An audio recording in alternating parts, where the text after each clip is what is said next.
Hey, this is the January update video for the Willie West Show, and we're going to talk about the 365-day movie challenge. So, are you guys ready? Well, hopefully you were ready. So I'm going to say good, glad you're ready. Here we go. This challenge came about right after New Year's. I was talking with my girlfriend about this guy she read about who watched a new movie that he had not seen every day of the year. So in total, he saw 365 movies, or 364 because years are weird, whatever. And wrote like the year they came out, run times, etc. And just set the challenge out for himself. So I set the challenge for myself this year to go ahead and do it. And that's pretty much like the brief, like resolution challenge I set out for myself. And I set up myself up a few rules. For these rules, they're pretty straightforward, pretty like common sense, but has to be something I have not seen, like Star Wars, the Avengers movies, like anything that's fairly nerdy that I have seen does not count. Obviously, makes sense. Has to be from start to finish. Like if I fell asleep, I can restart it or go back to the point that I was at. Have to finish it once I start it. This is like really awful, then I'll get rid of it. I'll maybe stop watching that one, maybe replace it with a better movie or something better to get the taste out of my mouth with that. But so far on this list, I've watched a few bad ones, so maybe not too terrible. And I'm open to all movies. I'm not completely biased here. I mean, a lot of people count straight to DVD movies, so why shouldn't I? Video on demand, like Netflix and Hulu, are becoming like a full force like thing now with their originals, so why not watch them? And if I get really desperate or there's enough demand in the comments or something, maybe something on Disney Channel, or maybe like a made-for-TV movie, I guess, because it still has movie in the title. And even though it's supposed to be a new movie each day, I mean, a lot of people work, holidays, obligations, life gets in the way. We'll just say life gets in the way. So if I need to, I can double up, triple, maybe have like a weekend binge of movies and have like a marathon of stuff. Maybe like a Sylvester Stallone marathon, like of all the Rockies or something, or something along those lines. If I really need to, and that's pretty much it. Not like the channel, pretty much it, but you know what? Time out. I'm also really open to suggest. Time out.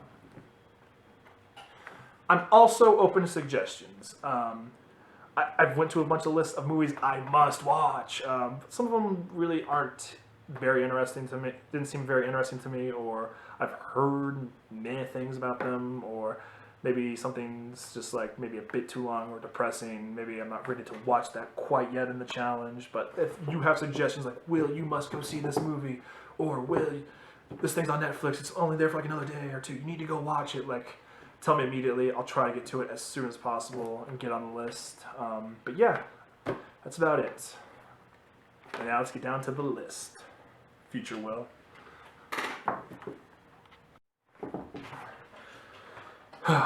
Alright, this is the January update as the title, and I said in the beginning here. So I was going to read the first 31 movies I watched on here, and just give little brief synopsises about them, or just like little brief stories, or just go over what they are. But here we go. We got like a little notebook here. So professional, right, guys?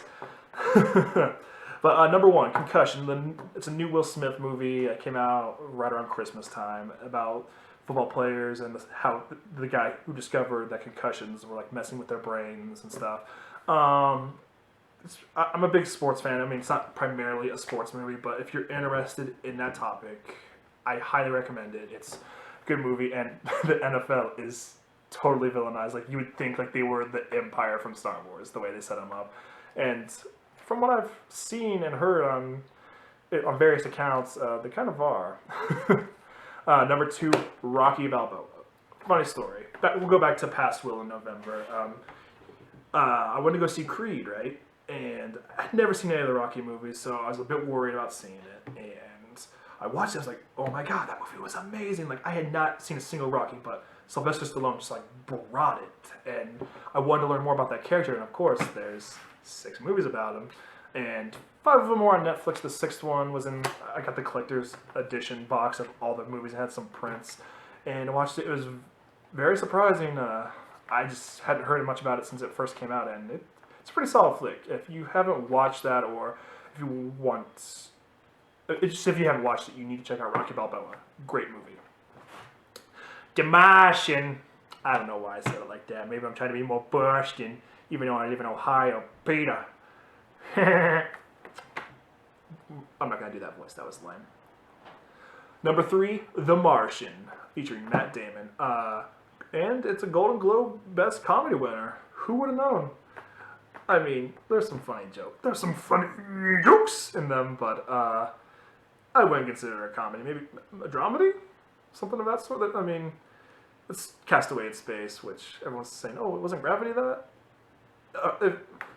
It's pretty solid. It's a must check out. Like, Number 4, Tomorrowland. This movie was okay. It looked very interesting from previews, and I love almost everybody in it. And there's a bunch of Star Wars references at one point when the main girl is trying to figure out the mystery of what little Tomorrowland pin's about. Like, Disney definitely used the Star Wars rights immediately as they could with all the sound effects and little props they used from that. It's worth checking out. I know I didn't really talk about the movie, but I don't want to spoil little things here and there. Next one, Ex Machina. I'm probably going to talk about this in another video, but it is so awesome. Oscar Isaac, General Hux himself, Domhnall Gleeson's in there as well. Trying to do this like little test with a robot, see if it could pass for human. It was like a long Twilight Zone or Black Mirror, which Black Mirror I might talk about later too. Great stuff there. Ex Machina, check it out. Number 6, The Hateful Eight. I would say I'm a pretty good Quentin Tarantino fan. I haven't seen Jackie Brown, and I haven't seen this yet, and it just came out. And of course, I'm always on the train to go see a Quentin Tarantino movie. And I'm not crazy about westerns, but with what he did with Django and now with this, I would like to see him come back to more modern times or do something different again. But it was a solid movie. It almost kind of plays out like a play. If you go into it thinking it's a straight-up Western, you're going to be disappointed. But if you're familiar with Quentin Tarantino, it's probably half of what you expect. It's a pretty solid movie. Check it out. The Guest. This was on a list of suggestions, like best horror thriller movies you need to see from the past, like 5 years. And it was different. That's about all I can say about it. I don't want to talk about it too much because there's like slight spoilers, but this guy said he served in the army of Marines with this one family's son. He's like, hey, I promised him I'd come over here and check on you guys. I mean, mind if I stay with you for a little bit? And they're like, oh yes, like you're part of our son's with you. Like, you're sort of like our son. And they take him in, and just weird shit starts happening when he's around, and that's about it. That's all I can say without spoiling some of the movie. It's alright. After that, number 8 is Spy. This movie is hilarious. I highly recommend it. I know Melissa McCarthy's been kind of getting stuck in those, like, oh, I'm crazy, I'm wild, oh, I got a bag on my head, oh, I'm going to be weird. That, like she was like jerking off dicks, whatever. But yeah, it's more than that. It's hilarious. It makes me more optimistic for the Ghostbusters reboot, and that Melissa McCarthy can do funnier stuff, so I might see The Boss at some point, or when it comes out. After that, I watched Mad Max Fury Road. Similar to Creed, I was hesitant to watch this one because I hadn't seen Road Warrior and the other Mad Max movies, so I thought I'd be completely lost, and of course I wasn't. This is like Furiosa. It was Furiosa featuring Mad Max. It's a pretty solid movie. I mean, it's pretty straightforward. I'm going to start at point A, go to point B. Oh, hey, it's going to hey, now that this place is unprotected, let's go back to point A and take it over. It's a pretty solid movie. I mean, I don't want to say that's literally the plot of the movie. There's a lot more going on. And since this movie came out last year, I may elaborate more about that as well. But yeah, Mad Max Fury Road. Great movie. Number 10, finally we're in the double digits, guys. I know. Training Day. This was on a little list of movies from the past decade you must watch. I had a conversation with my friend Nick about this movie. I don't want to talk too much about it, but it's about Ethan Hawke on his first day and going undercover as like a drug cop and a narcotics guy trying to sneak in there, and they kept calling him young guy, even though like Ethan Hawke, probably even if he was like maybe like 25, he looks like he's like 40 in this movie. And I talked with my best friend about this movie, about how he watched it, and he couldn't trust Denzel Washington for the longest time because he was so like evil in this movie. That's just that great of a performance. If you want to see Denzel be a badass and evil, watch Training Day. Then I followed that up with Rockstar, Mark Wahlberg movie about what else? Being a rock star. He's a big fan, and he's of this '80s band, and he has his cover band with all his friends, and they kick him out. And funny enough, the band that he loves, the main singer, they kick him out, and they get him to replace him, and just craziness ensues. His dream comes true finally. It's a solid movie. If you haven't seen it, I suggest it. And now, the first slump in this. Oh my god. You guys are probably going, what is it? What is it? What is so bad? What is it? What is it? What's so bad? What is it? It's Constantine. I'm a big DC Comics fan, and I don't read Constantine, but I was introduced to it from the Matt Ryan show on NBC, and he showed up in Arrow, and I'm familiar with that and a few of his appearances in the comics. So I was like, oh hey, like, this is an okay, awesome, like weird British character. Like I could probably see this guy in Doctor Who or Sherlock. And the Keanu version is not good, unfortunately for me and anyone who's ever watched it. I'm sorry, Constantine fans. I mean, if you guys really like it, then maybe there's more to like about it. Maybe I'm missing something, but I was groaning the whole time watching it. After that, I watched Over the Top with Sylvester Stallone. I don't know what. Alright, after Constantine, I had to get that taste out of my mouth. So, how else would I do that? With Over the Top with Sylvester Stallone. Making another appearance on my list, man. This is one of those crappy, crazy canon movies about this trucker who reconnects with his son. It's very goofy, very 80s. And I think I mentioned it's a canon film. That's going to come up later in this list. But yeah, Over the Top. Check it out. After that, I watched Paper Towns. That's number 14, Paper Towns.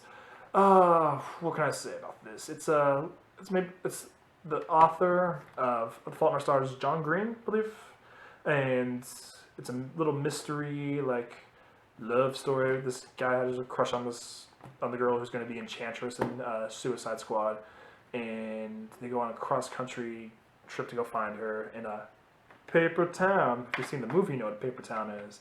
But yeah, it's interesting. It's not the best thing I've watched on this list, but I wasn't disappointed. And now these next two, number 15 and 16, I'm going to group them together. I'd asked my girlfriend for a little bit of help on the challenge, asking what movies she had, and she took a picture of all of them and said, oh, you probably have seen all of them. And of course, the two I haven't seen, they were alright.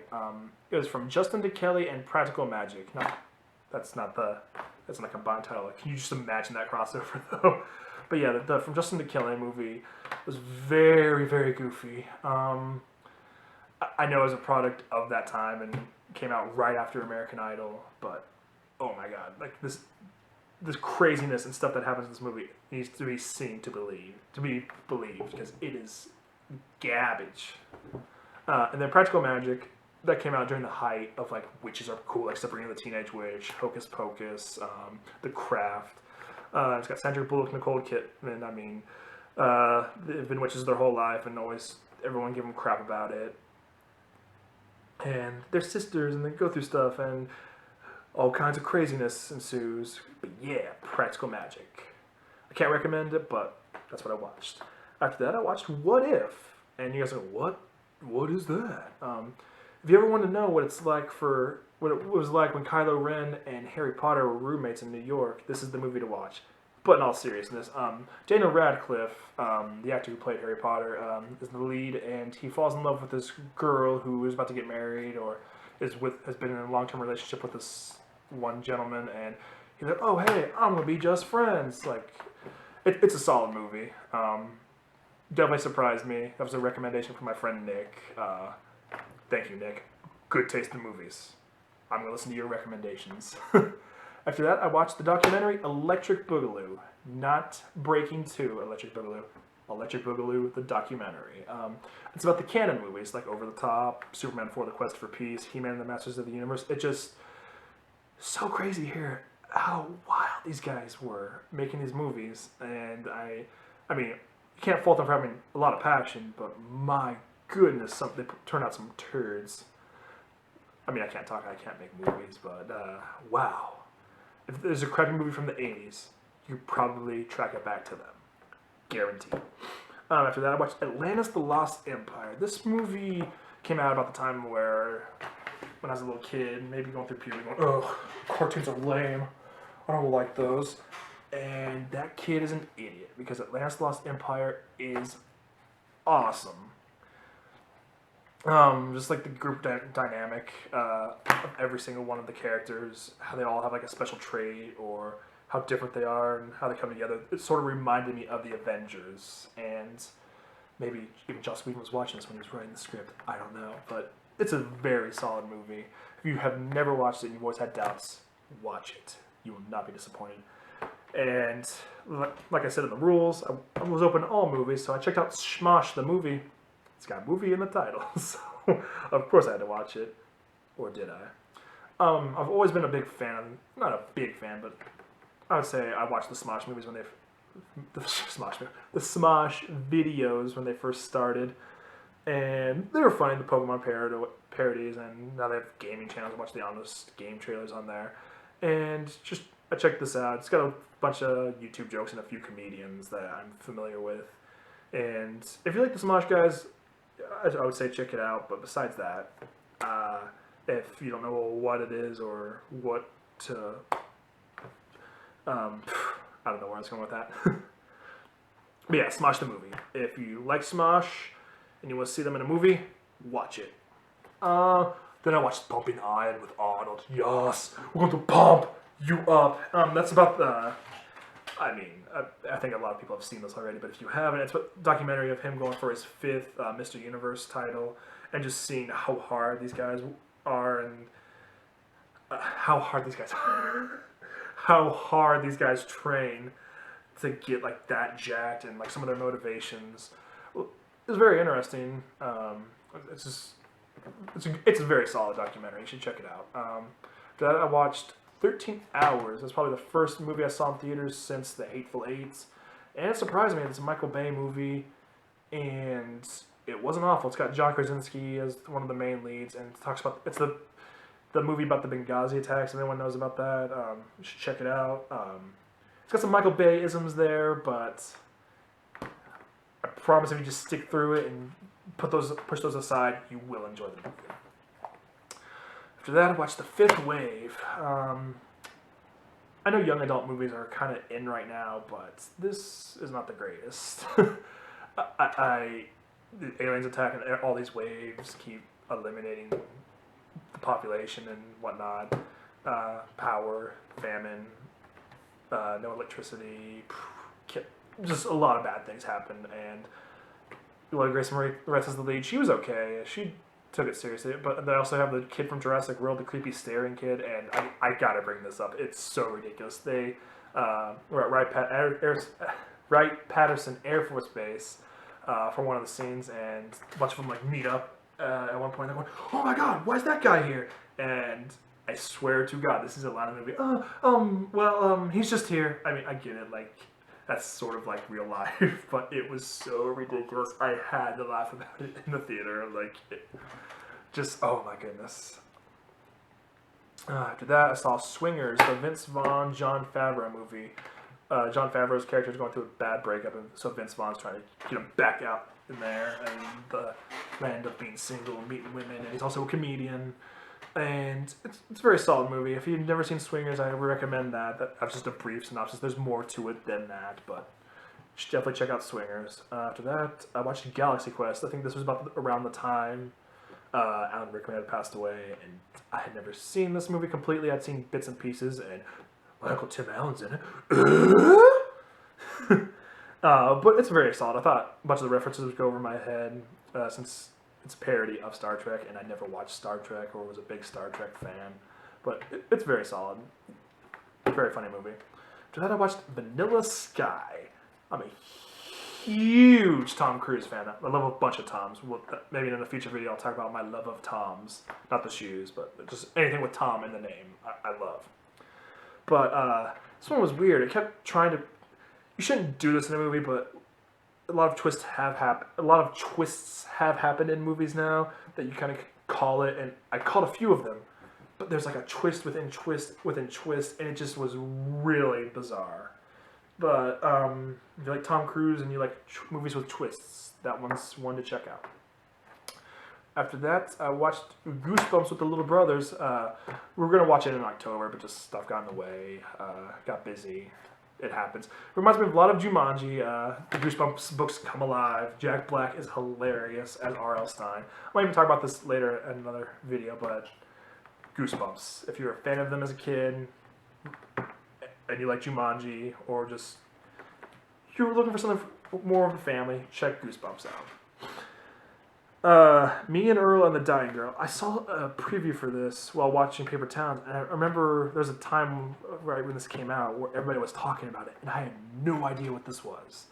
But it's about this kid who's like a little amateur filmmaker, and he makes crappy movies intentionally, and then his parents force him to go talk to this girl who just got cancer, who he goes to school with, and they become friends a little bit more. And someone suggests that he should make a movie for her before she dies, or to get her spirits up, or whatever. And it's a little bit sad. I didn't expect this to be a happy movie, but it's very solid. I highly recommend it. Get Hard is hilarious. That's the Kevin Hart, Will Ferrell movie where Kevin Hart prepares him to get ready to go to jail. It reminds me so much of Malibu's Most Wanted. It's hilarious. Get Hard. Watch it. The Last 5 Years. That's the musical with Anna Kendrick, where it deals with a breakup. It's being told from two perspectives, from the beginning of the relationship and the end. And they keep flip-flopping and doing time jumps until they meet, and like towards the end of where the relationship's gonna end and where... Yeah. It was not my favorite movie on this list, but Anna Kendrick made it semi-bearable because I have a huge crush on her. Yeah. Probably sounded really weird and perverted there. But yeah, Last 5 Years. And then to wrap up January, I watched Bad Boys 2. You gotta end this thing with a bang and shake your tail after the oh. I mean, do I need to say more? Will Smith, Martin Lawrence, at the height of their powers.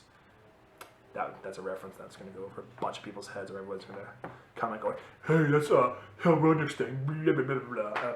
I'm just making a lame joke. Sorry, guys. But yeah, I watched the first one a couple months back. I was like, wow, that wasn't half bad. And everybody says they love Bad Boys 2. Holy shit, like, they, like, put it on steroids or something because it is just nuts. Time out.